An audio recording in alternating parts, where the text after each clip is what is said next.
Hey, welcome back.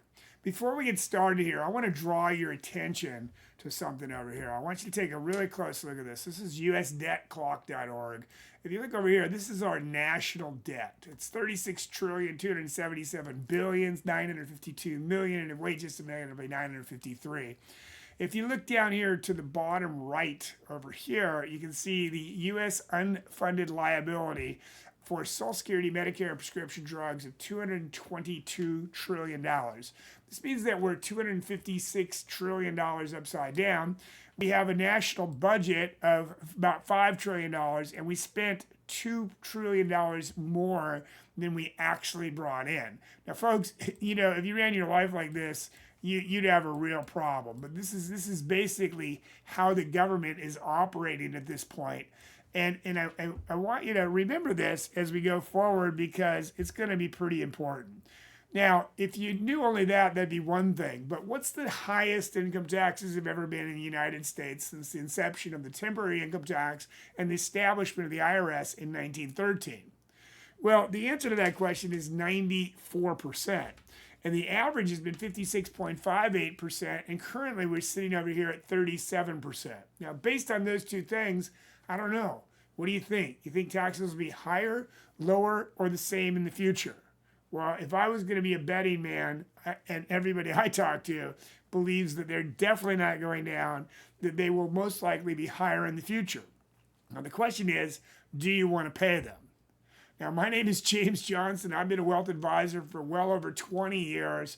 I'm top of the table for MDRT, which is Million Dollar Roundtable, which is the most prestigious financial planning organization in the world, oldest and most prestigious.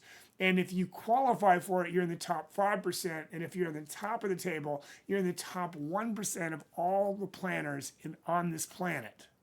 Now, I was also a master elite advisor for a guy named Ed Slott for more than 9 years, which means I know a lot about qualified money. I'm a father of two. I'm also a Rotarian. But we didn't come here to talk about me. We came here to talk about Roth IRAs and living a tax-free retirement and how to get that way throughout your lifetime. So what I'm going to teach you in this webinar right here is I'm going to educate you on tax planning strategies that have the opportunity to be maximized between now and 2025. And good news, folks, Trump became president, and because Trump became president, what that means is that these tax laws are probably going to be extended for anywhere from 8 to another 12 years, which is a great opportunity for each and every one of you. These strategies can be put into place to make sure that your money lasts longer, Roth IRA tool, how to use it, and why it's such a critical component in your retirement planning, and how to create tax-free income, maximize the lifespan of your money, and avoid the potential tax bomb that happens at age 73 and 74. And what are some of the common mistakes that people make in retirement? Now, people ask me, why do you have such a passion for this stuff? Well, folks, I guess it goes back to my childhood. I can remember my father saying, I put you on this earth, I can take you off. But what he said most important to me is he said that it's his job to supply what I need, and it's my job to supply what I want. And I was always told that from the time I was a little kid, like 8 years old. I used to collect pop bottles, shovel snow, wash cars, weed, paper routes. I had 4 or 5 paper routes at once. And I was always really good at making money. But the problem is just like you, my parents didn't teach me what to do with money. As a matter of fact, I didn't taught in grade school, junior high, high school, college. No one ever gave me a good education in how money really works and what I'm supposed to be doing with it when I make it. As a matter of fact, I left home at 15. I went to the Marine Corps when I was 17. I got out when I was 21. I had my first business by the time I was 22. And if you would have asked me at age 30 how much money I had in the bank, I would have looked at you and went, dude, money in the bank? What do I need money in the bank for? I'm supposed to be dead. Well, as it turns out, I began to realize that I was going to live a lot longer than I thought I was going to live. And so based on that information, I made a transition into the financial services business. Now, when I made that transition into this business, I got this huge passion for retirement planning. Because see, everybody was out there and they were building money up, but nobody had a good exit strategy on what to do with it once they got there. Now, some common focuses when it comes to retirement planning is, what should I do with my Social Security? Now, if you want to know what to do with Social Security, we've got some courses just on that subject. You can go out here and watch that information on that. You also want to know, what should you do about Medicare?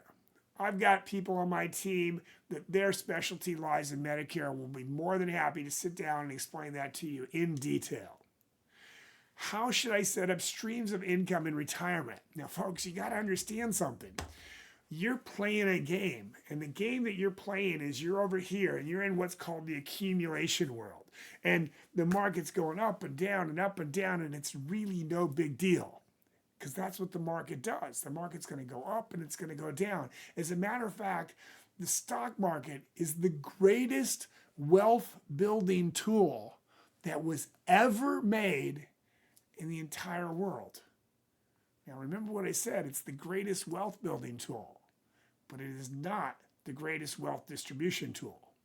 So having streams of income in retirement is going to be everything. You see, in order to retire, you're going to have one thing, and that's a paycheck. And so what that's going to look like is, you're going to have down here Social Security, pension if you're lucky enough to have one, and possibly you'll have some rental properties. Now, rental properties are not a guaranteed income, but they're pretty much a guaranteed income. And then you're going to have a need, and in between there, you're going to have a gap. And that gap is going to have to be filled by these other assets that you managed to put together. And what's going to happen with those assets is, you're going to have to create streams of income that will last throughout your retirement. Now, whether you know it or not, your real goal in life is to live the lifestyle you become accustomed to, adjusted for taxes and inflation, out beyond yours and your spouse's life expectancy, and then pass your money on in the most tax-favored way possible. Well, the next question everybody asks is, well, how am I going to be taxed in retirement?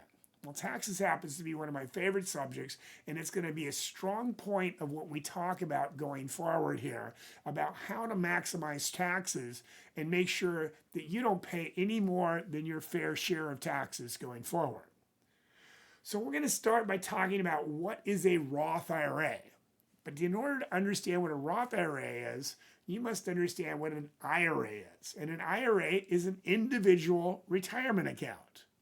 It's designed to help you supplement your retirement income. It's designed for retirement. And if you take money out prior to 59 and a half, there are penalties for doing so. So how does the IRA and the Roth IRA stack up next to each other? Well, first off, contributions are exactly the same amongst them, but there are a little bit different rules with regards to that. You see, when we contribute money into an IRA, it's pre-tax money, so we get a tax write-off for putting that money inside of there today. When we contribute money into a Roth IRA, it's post-tax. So in other words, we've already paid the taxes, so we don't get a write-off for putting it in there, but now that money's growing tax-free now and forever. There are contribution limits on putting money into an IRA, and it depends on your level of income and tax filing status and how much you put in your ERISA plans, such as your 401ks, 403bs, 457s, defined benefit plans, etc. And same thing for the Roth IRA. It depends on your income limits and your tax filing status. Now, with an IRA, if we take any money out prior to 59 and a half, we're going to pay a 10% penalty. Now, I hope that you brought a pencil and paper to this webinar, because there's some things you're going to want to write down. And the first thing you're going to want to write down is contribution. When you make a contribution into a Roth IRA, that contribution can be withdrawn at any time. You can take it out at 20 years old, at 15 years old, whatever age you want to take it out at, without a penalty. But you cannot take out the growth from a Roth IRA till 59 and a half or 5 years, whichever is longer. Otherwise, you're going to pay a 10% penalty, plus you're going to pay the taxes. All withdrawals coming out of an IRA, unless you have what are called non-qualified contributions, inside of there, then you would have something called the pro rata rule. Not enough time in this class to talk about that. If you have non-qualified contributions, be sure to bring that up when we get together. But the bottom line is all money that comes out of an IRA is taxed at ordinary income taxes. All money that comes out of a Roth IRA now and forever is tax-free. When we get to age 72, 73, or 74, depending upon our current age, we have what are called RMDs, or required minimum distributions. And we must take money out of our IRA. If we don't do that, there's a penalty for not doing so. Whereas in a Roth IRA, there are no RMDs. So how do these things stack up? So if we take a look over here, we took a look at our IRA. When we open up an IRA, a 401k, a 403b, a 457, a defined benefit plan, a SEP, 401a, any one of these ERISA plans or individual retirement accounts, when we do that, we're basically making a deal with the devil. You see, we get our tax break up front, and we pay no taxes on the money we put in until we withdraw it. Now, folks, I know you've done a fantastic job of going out there and building up your IRA or your 401k. You're sitting here with $1 million in it. But can I ask you a question? Have you ever seen the after-tax statement? That's correct, the after-tax statement. So I want you to watch really closely, because this is what you believe that you have inside of your IRA or your 401k. But this is the reality. This is your after-tax statement. This portion belongs to the government. And the sooner you get your head around that, the better off you're going to be. Because as far as they're concerned, this all belongs to them until they get their portion. So you got to make a decision. When do you want to fire your business partner? When do you want to pay them this portion? Or in other words, what is your exit strategy? Now, you can say something silly like, well, I'm not ever going to take it. I'm going to pass it on to my kids. When in fact, all you're doing at that point is passing it on with a bomb inside of it. The worst possible money that we can pass on to our heirs is our tax deferred money, because we're passing it on with a bomb inside. I frequently ask people, do you have a relationship with someone in the government where you're dying to give them your money rather than keep it for yourself or your family? And if the answer to that is no, then it's time to start thinking proactively instead of reactively. And one of those ways is a Roth IRA, because we get our tax break later. The money we deposit has already been taxed, so we pay no taxes when we take it out, as long as we take it out as a qualified distribution, or 59.5 or 5 years, whichever is longer. Now, remember, taxes are on sale until 2026. So in 2026, January 1st of 2026, the current tax laws, which were the Trump tax laws, are scheduled to sunset, at which point most people's taxes will go back up. However, I believe that Trump will extend those laws, but this remains to be seen. Right now, we have to operate based on what we believe those tax laws will be, and even if he does extend those laws, it will only be a matter of time before taxes go back up. Wouldn't you agree? Based on the national debt and where taxes have been in the past. Now, Roth IRA income limits. To contribute into a Roth IRA, if we have less than $218,000 in modified adjusted gross income as a married couple, we have no limitations. And currently in this year, 2024, we can contribute $7,000 into an IRA or into a Roth IRA, or $8,000 if we're over that because we had a $1,000 catch up. Anything between 218 and 228 were reduced. Anything over 228, we cannot put money into a Roth IRA. Now, you can see the single numbers, 138, 138, 153, and 153 below. You have to decide where you fall on this category, but if you're being proactive, then you already know this, and you're already working on that. So what are some of the accumulation roadblocks to using a Roth IRA? You're already retired and you don't have any earned income. Now, see, you cannot contribute to any kind of a retirement plan, such as an IRA, a 401k, a 403b, a 457, and a defined benefit plan, SEP, Roth, any one of these plans, if you do not have earned income. And earned income is not rental properties or any kind of passive income. It must actually come from a job. You're too high of an earner. So in other words, you're phased out. Your income is so high that you're not allowed to contribute. Or the maximum that you can contribute into a plan like this is so insignificant with regards to how much you need to make that it's not really doing it for you. Now, later on in this, I'm going to show you a hybrid method about how to put money over into tax-free and do it without the limitations of the Roth IRA. So if I want to maximize my Roth IRA and I'm only able to contribute, say, $8,000 a year or even less, none at all, then how do I do it? And this is where you're going to write down the second word. And the second word is conversion. Now, the rules for conversion are very different than contributions. So when we're making a conversion and we're putting that money inside of there, it's quite a bit different than a contribution. But the first thing we've got to understand before we go to do a Roth conversion is we need to understand where are we in our tax bracket. Now, we have what are called progressive tax rates. So we can see that we're at a 10, a 12, a 22, a 24, a 32, a 35, and a 30% tax bracket. And if you look down the married filing jointly, everything up to $22,000 in taxable income is taxed at 10%, and then everything between $22,001 and $89,000 at 12%, so on and so forth. So let's pretend for 1 second that we're at $250,000 in taxable income. So we're married filing joint, we're at $250,000 in taxable income, we're in a 24% tax bracket. Now, folks, I know they told you these words. You should put your money in a tax-deferred account because you're going to grow on money you would have otherwise paid in taxes. And in the end, you're going to have more money because you're going to be in a lower tax bracket. Well, is it true? And the answer is most often not.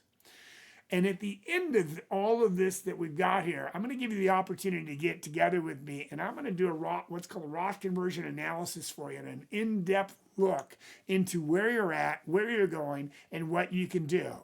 And people just like you across this country, when they go through that process, all say the same thing. This is like a financial MRI. How come nobody's ever shown me this before? Because now I really understand what's going on.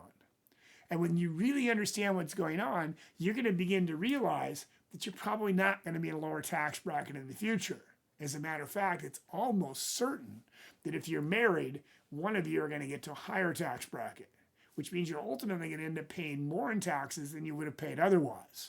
Because see, if you were that couple at $250,000 in taxable income, and you're over here, you can see that at $279 was your gross income, your deductions is $250. You're in a 24% tax bracket. Your effective tax rate is 16.51. Now let me ask you a question. What happens if one of you dies? So see, if one of you dies, the only thing that's going away is the lowest of the two Social Securities. So now your $279,200 in gross income drops down to $249,000 because $30,000 goes away. You're still at $235,000 in taxable income, but now you're filing single, and suddenly you're in a 32% tax bracket. And your effective rate, just for the Fed, is 21%. You see, people never think about this. And this is why my expertise lies in retirement and estate planning and saving businesses taxes, because you've got to be proactive to really get anything done in this world.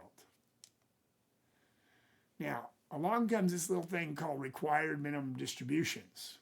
See, required minimum distributions must be taken out at 73, and they create taxable incomes, greater taxation. They cause a ripple effect on what's called your provisional income, which is what they use to determine how much of your Social Security is taxable.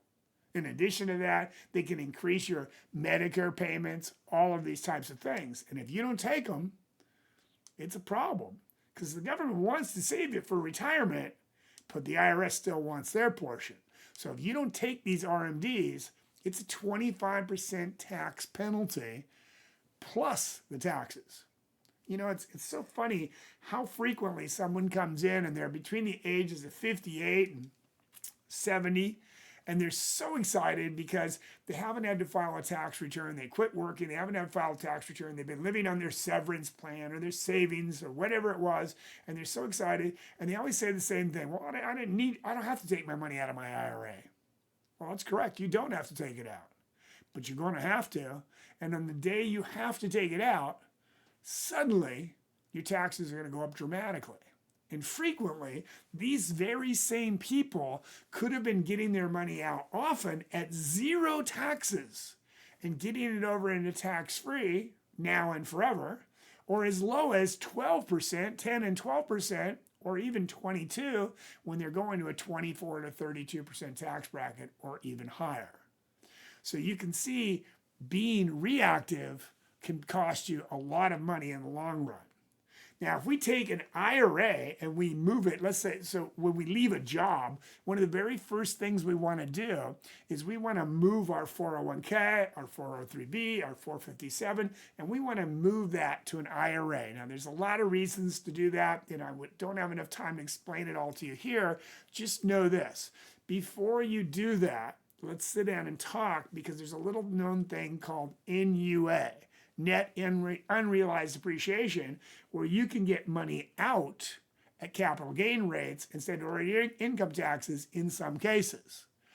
But when we move that money from the 401k to an IRA, that's a non-taxable event. That's called a rollover.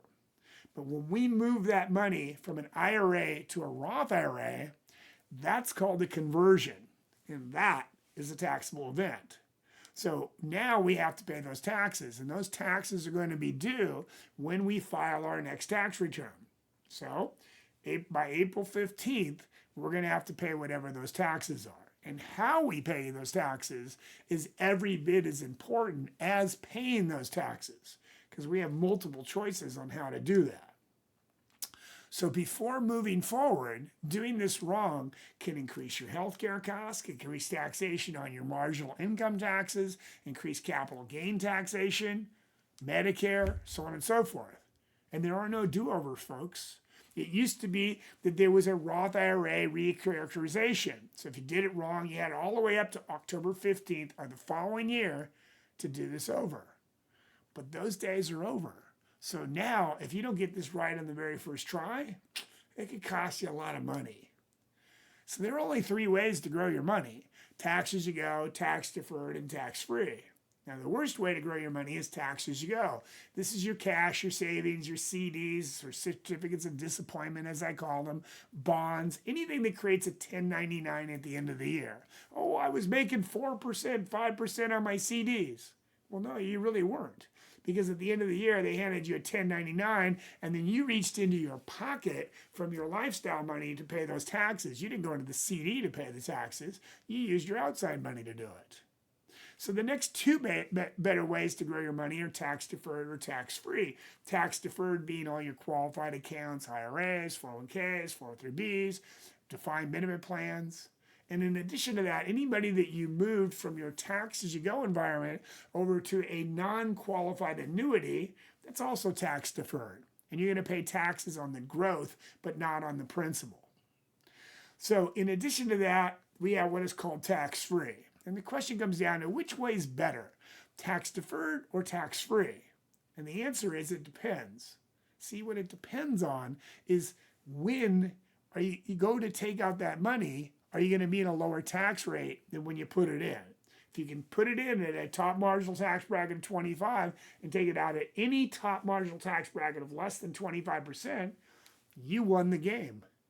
But if you take it out at 25% or higher, you lose or you break even. Now, here's the funny part. When you make a contribution into an IRA, 401k, any one of those things, your tax deduction is your top marginal tax bracket. When you make a withdrawal, your cost of taxes is your top marginal tax bracket. Because see, if you didn't have to withdraw that, you wouldn't be in that top marginal tax bracket. So that when you're going to measure these numbers, those are the numbers you want to look at. Now, tax-free, we have muni bonds, Roth IRAs, and we have a hybrid strategy. Now, what if I told you you could go out and get everything you could get in a Roth and more? You could still grow your money tax-free. You could withdraw the money anytime you want and put it back. That's more powerful than the Roth, because the Roth, if I withdraw the money, I can only put back what my contributions limits are for the year. I have no limits of contributions. I can access the money and I have more liquidity. I have zero downside protection. In other words, no downside of the market, and I can get most of the gains of the market. And when I die, it passes on at a higher number. So in other words, if you could grow your money tax-free, access up to 85% at any time tax-free, put it back if you want, get most of the gains of the market, never participate in the losses, and when you died, it passed on a 2 to 3 times that amount tax-free. Wouldn't you want to do that? How much money would you put in that environment? And the answer is every dime they'll let me. But you got to understand how that game's played, and you got to learn how that's done. You don't just run out and do this stuff without having some working knowledge of how to make it work. Now, speaking of working knowledge, I'm about to teach you the most important thing you will ever learn in your entire financial life. So whether you're in the accumulation stage or you're over here in the preservation and distribution stage, pay attention. The important equation that you should know is this: total return equals income plus growth. Now, what does that mean? Well, what that means is, folks, remember I told you that the stock market is the greatest wealth building tool that was ever created. There's never been a better one. All right? But here's the thing. What you got to understand is that it's not all about the rate of return. Oh, I know that's what they've been telling you. You got to get a higher rate of return, higher rate of return. Well, that's great, but it doesn't work that way. And the reason why it doesn't work that way is because when the market's going up and down over here, it's no big deal. And the reason why it's no big deal is because you got a paycheck. And as long as you have a paycheck, you don't have to access this money. So when it goes down, it's no big deal. But when you get over here into the preservation and distribution world, and the market's going up and down, it's a really big deal. Because see, if you got to take out, say, $40,000 a year out of this account, and it makes 4%, life is good. 4%, life is good.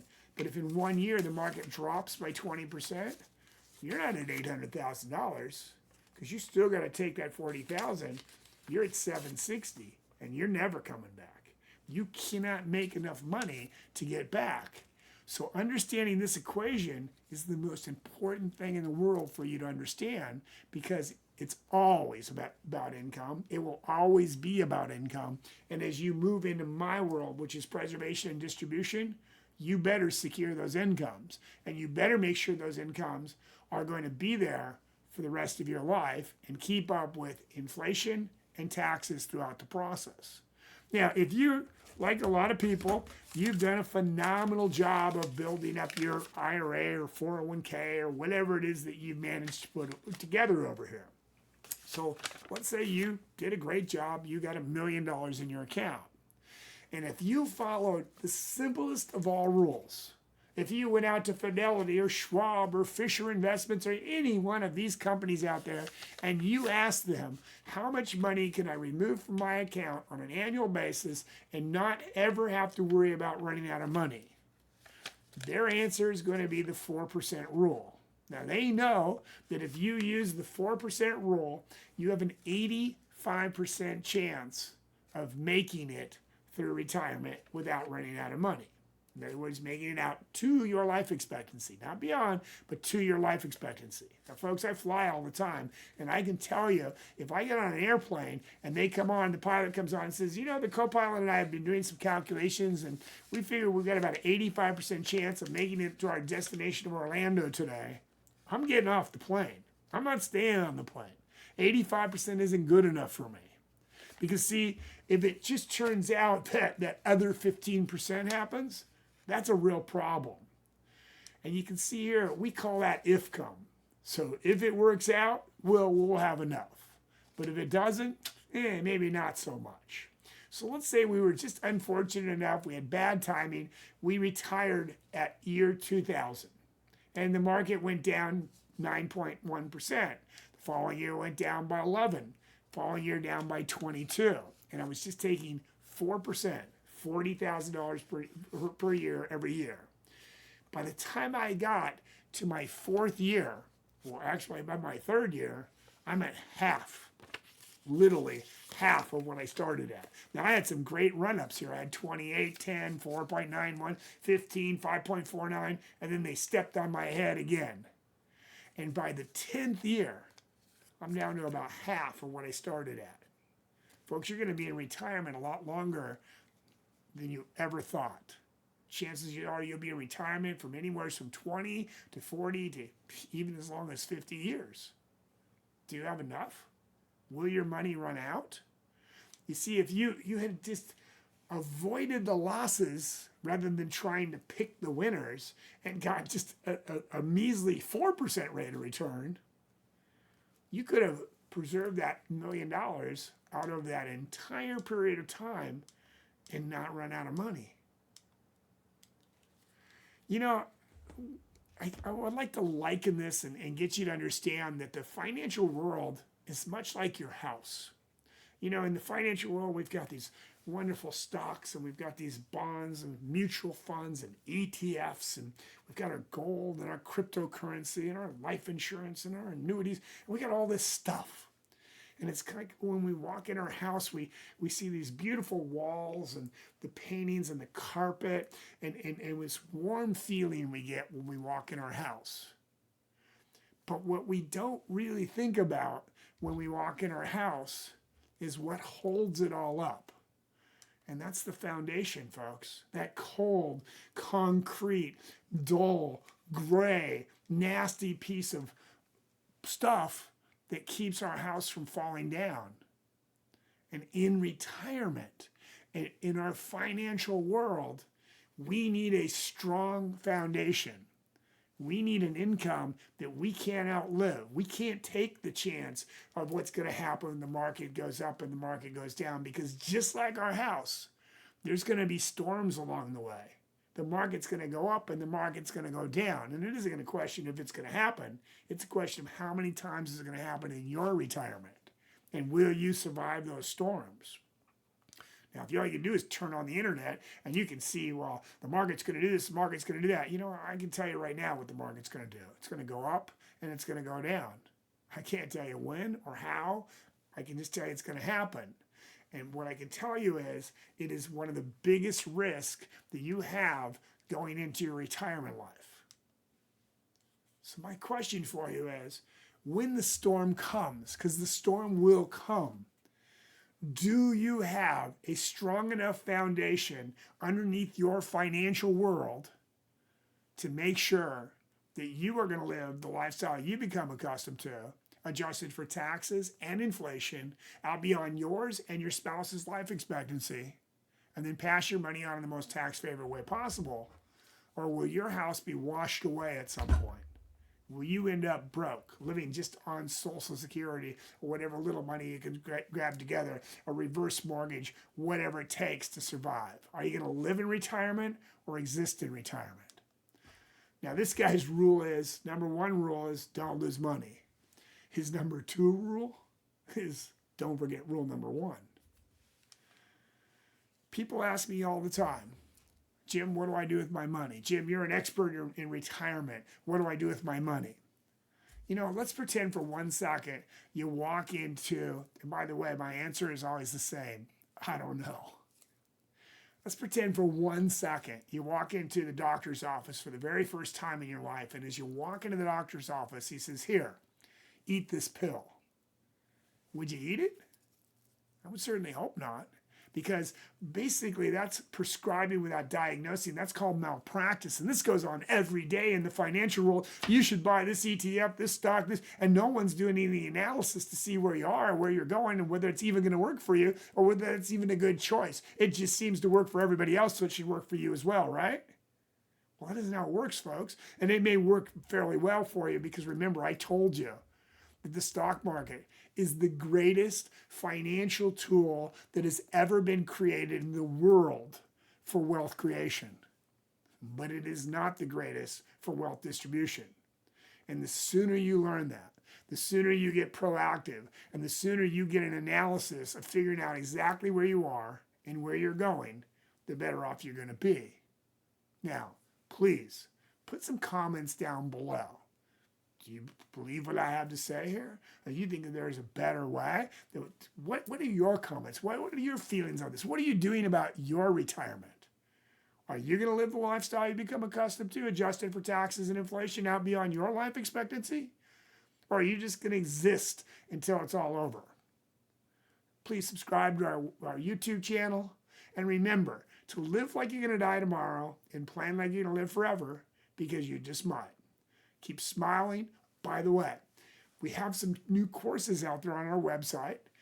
If you want to learn more about this stuff, Roth Conversions as an example, life insurance, annuities, we have courses out there that you can go take just on this subject. And you'll be smarter than most of the people that sell this stuff in a very short period of time. Be sure to get educated. Remember, when you're green, you grow. When you're ripe, you rot. So keep smiling, and I'll see you really soon.